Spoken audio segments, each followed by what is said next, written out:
her work, we call her Sandy because she's a hands-on person. So it gives me great pleasure, Sandy, to invite you up here to present this award to you.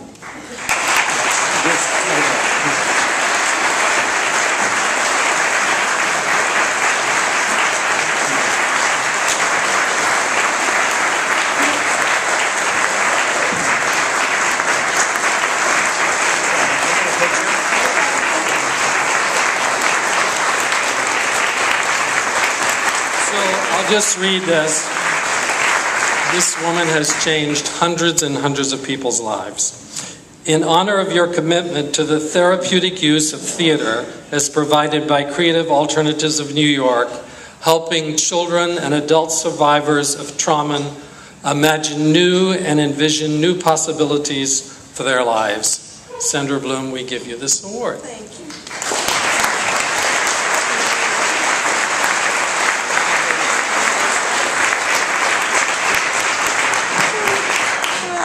Thank you. It makes me almost cry.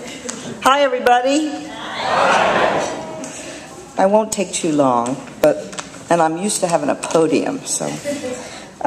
We're here tonight to celebrate the achievements of people who are therapeutic artists and artistic therapists, and I am profoundly honored that they have found a way to integrate my work into their work. And the theater means a lot to me. If I have to come back on Earth again after I'm gone this time around, that's what I want to do. If I get rewarded, that's somehow what I'll be able to participate in.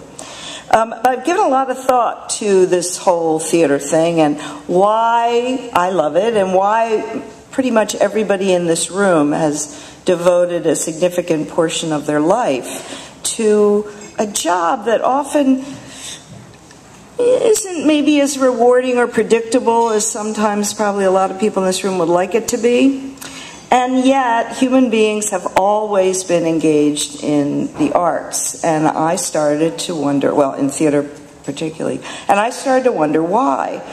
And I looked up what is the criteria when nature selects something from an evolutionary point of view. And the criteria is that it has to be universal. It has to be pleasurable, kind of like eating and reproduction. It has to be something that people pay a lot of attention to and put a lot of energy into.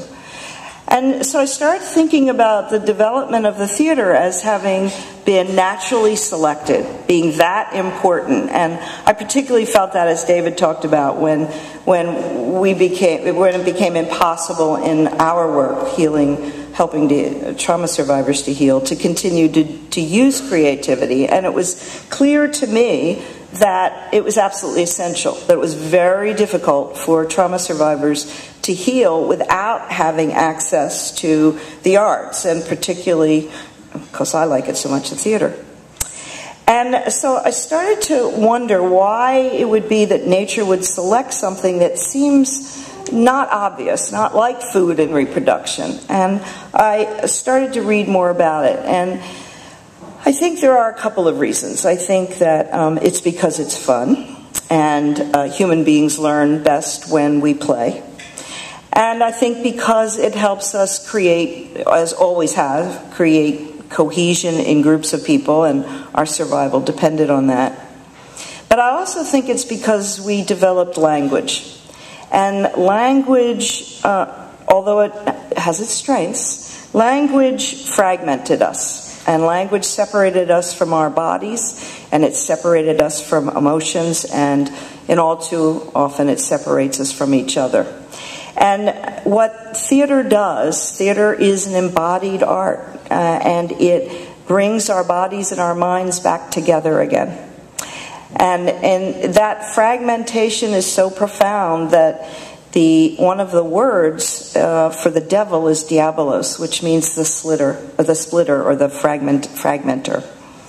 And in ancient Greece, Asclepius was the god of healing, and his symbol, the staff and the snake entwined about it, is still the symbol of medicine.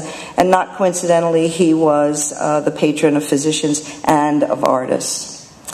So what we found in helping people to heal was that they needed that kind of integration. And that brings me back to CANY.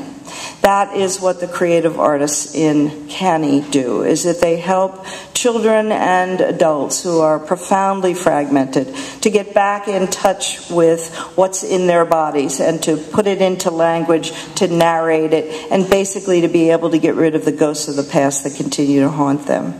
So I'm deeply thankful to CANY and everyone here who supports CANY for doing that work and continuing to carry on that healing that so many wounded children and adults in our culture so desperately need. Thank you, everybody.